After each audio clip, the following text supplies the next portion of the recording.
17 Oktober 1997, Columbus, Ohio. Pukul 11.47 malam. Dennis Padilla berjalan ke garasinya dan menutup pintu. Istrinya mendengar 3 bunyi klik keras. Lalu suara dengungan. Lalu tidak ada apa-apa. Dia menunggu 20 menit. Lalu dia pergi keluar untuk memeriksa. Garasi itu kosong. Lantai beton terasa hangat membentuk satu lingkaran sempurna. Dan Dennis menghilang. Dia bukanlah seorang ilmuwan. Dia bukanlah seorang jutawan. Dennis Padilla mencari nafkah dengan mengelas peralatan pertanian. Dia memperbaiki traktor dan pemanen. Dia tidak pernah kuliah. Dia tidak pernah membicarakan fisika. Namun selama 6 bulan sebelum dia menghilang, dia memberitahu teman-temannya bahwa dia sedang mengerjakan sesuatu yang besar di garasi.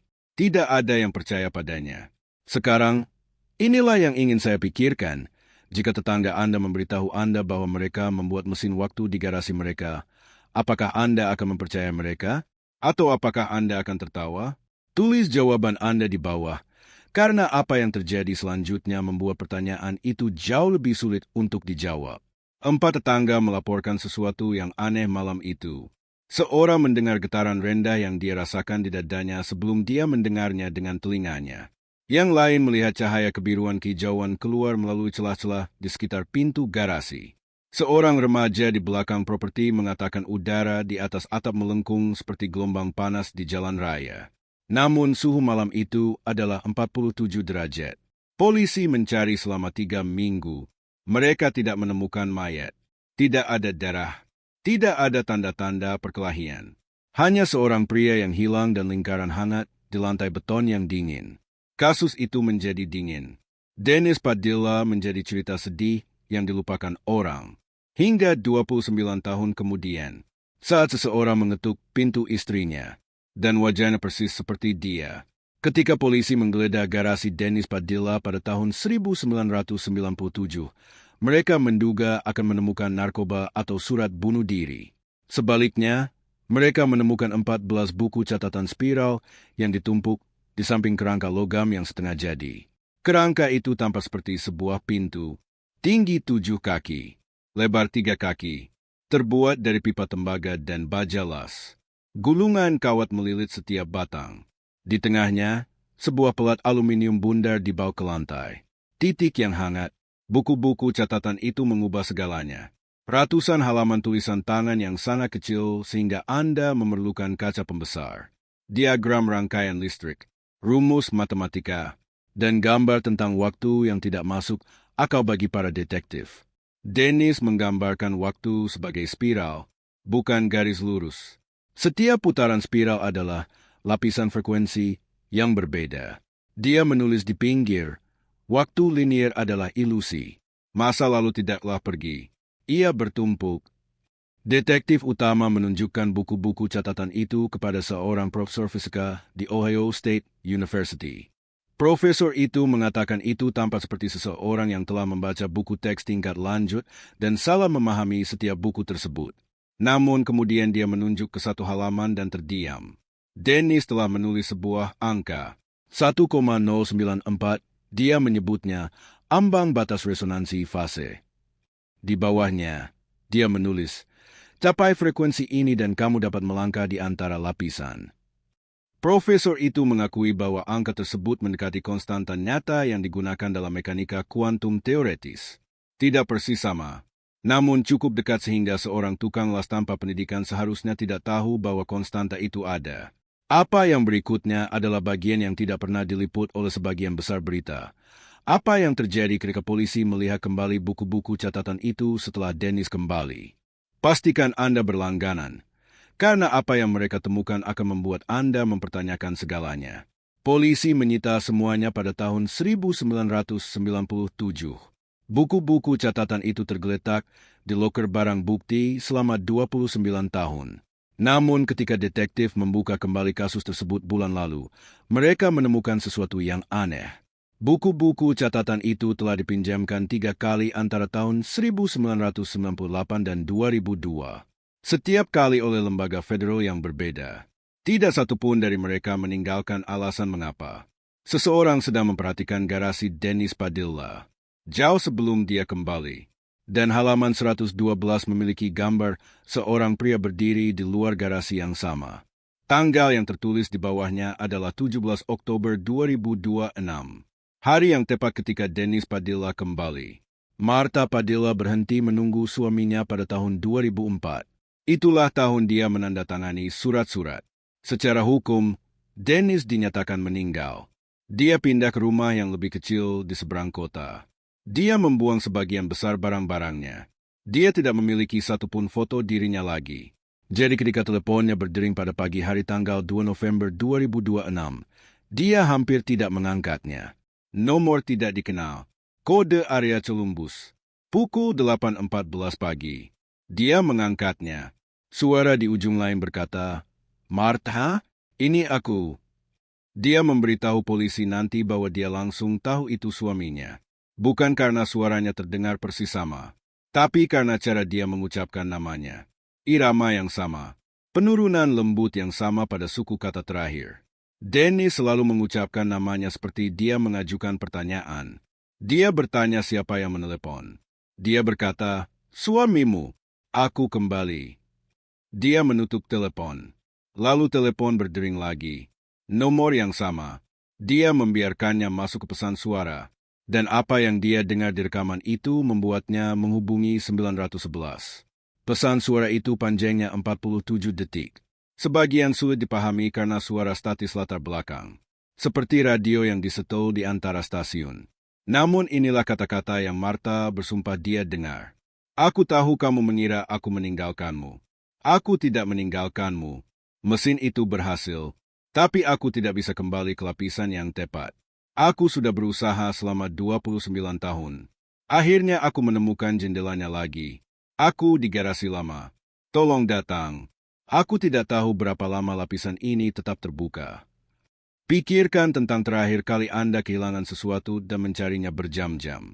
Sekarang bayangkan mencari selama 29 tahun hanya untuk bisa kembali ke pintu depan rumah Anda sendiri. Perasaan terjebak di tempat yang salah. Dennis mengatakan dia merasakannya setiap hari. Polisi melacak panggilan itu ke ponsel yang dibeli pagi itu di sebuah pompa bensin 6 mil dari rumah lama Dennis. Dibayar tunai. Petugas toko menggambarkan pembelinya sebagai pria kulit putih, berusia sekitar 60 tahun, mengenakan pakaian kotor yang tampak terlalu besar untuknya.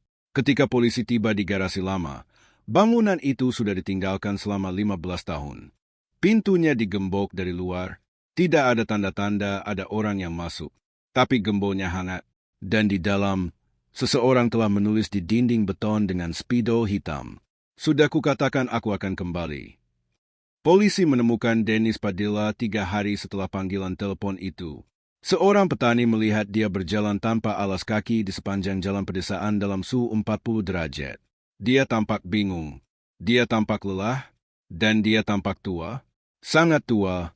Petugas yang menangkap memperkirakan usianya setidaknya 75 tahun. Mungkin 80. Tapi inilah masalahnya.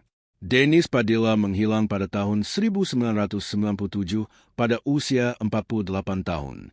Jika dia menua secara normal, dia akan berusia 77 tahun pada tahun 2026.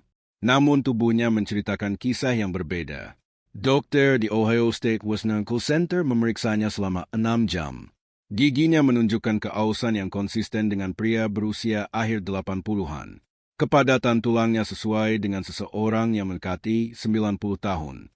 Kulitnya menunjukkan penipisan dan bintik-bintik seperti orang berusia 85 tahun. Namun hasil darahnya tidak menunjukkan penyakit. Tidak ada kanker. Tidak ada gagal jantung. Tidak ada diabetes. Seorang dokter menulis dalam laporan, "Pasien sudah tua tetapi tidak sakit. Ini tidak biasa secara medis." Kemudian muncullah hasil radiasi. Dennis memiliki kadar radiasi pengion dalam sumsum tulangnya. Tidak cukup untuk membunuhnya, tapi cukup untuk menunjukkan bahwa dia seharusnya terpapar sesuatu yang kuat untuk waktu yang lama.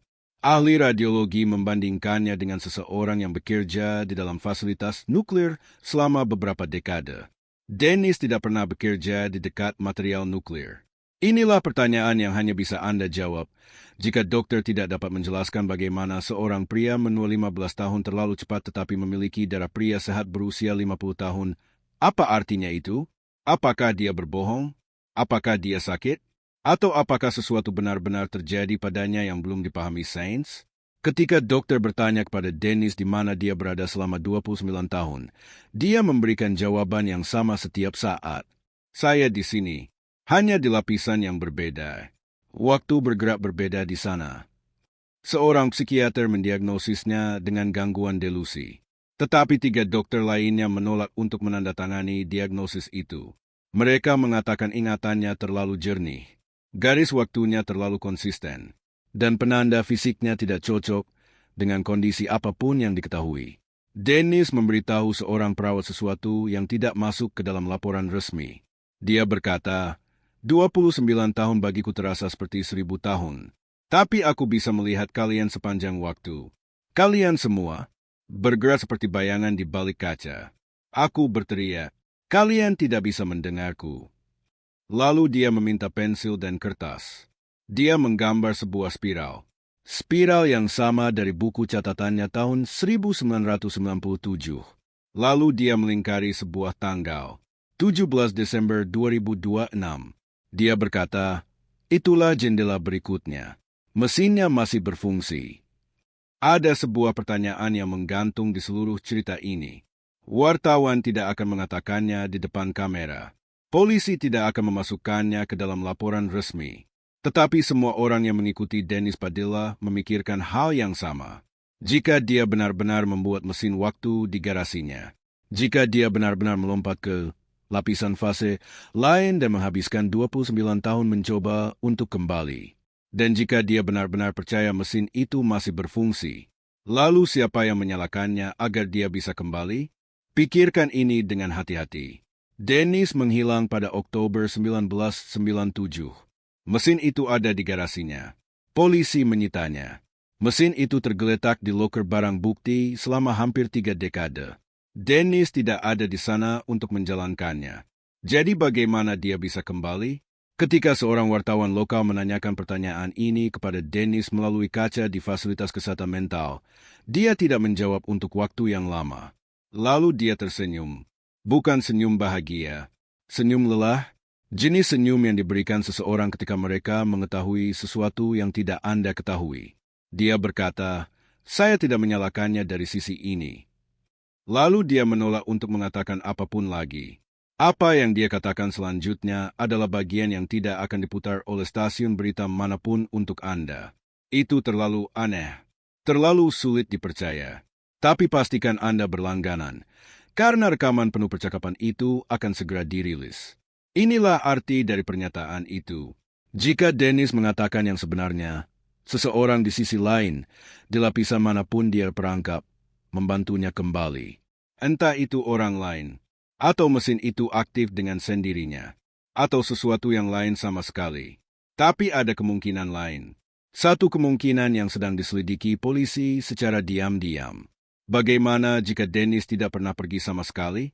Bagaimana jika dia memalsukan penghilangannya pada tahun 1997, tinggal di tempat lain selama 29 tahun dengan nama yang berbeda, dan kemudian kembali dengan cerita yang begitu aneh sehingga tidak ada yang percaya dia hanya bersembunyi? Itu akan menjelaskan penuaan, gigi yang aus, kepadatan tulang. 29 tahun hidup keras di suatu tempat yang jauh dari Ohio. Tapi itu tidak akan menjelaskan radiasi di tulangnya. Itu tidak akan menjelaskan lantai beton yang hangat pada tahun 1997 yang dirasakan oleh banyak saksi dengan tangan mereka sendiri.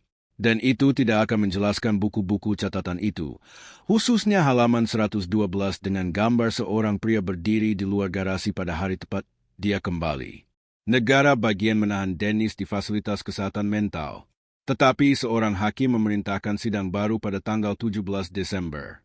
Tanggal yang sama yang dilingkari Dennis di buku catatannya. Pengacaranya meminta izin untuk membawanya kembali ke garasi. Hanya selama 1 jam. Untuk membuktikan bahwa mesin itu nyata. Sidang dijadwalkan pukul 9 pagi. Pada pukul 11.47 malam itu, tepat 29 tahun 2 bulan setelah Dennis Padilla menghilang, Pemilik baru telah setuju untuk membiarkan garasi tidak terkunci.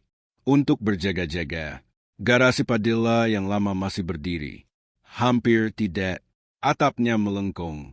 Jendelanya ditutup papan. Gulma tumbuh melalui retakan di jalan masuk. Seorang pria bernama Richard Trau membeli properti itu pada tahun 2019. Dia menggunakan garasi itu untuk menyimpan mesin pemotong rumput tua dan kaleng cat. Dia tidak pernah percaya cerita tentang Dennis Padilla. Tidak sekalipun, dia menyebutnya omong kosong Ohio. Kemudian Selasa lalu, sesuatu mengubah pikirannya. Richard sedang di halaman belakang rumahnya sekitar pukul 11 malam melepaskan anjingnya. Dia mengatakan udaranya terasa aneh.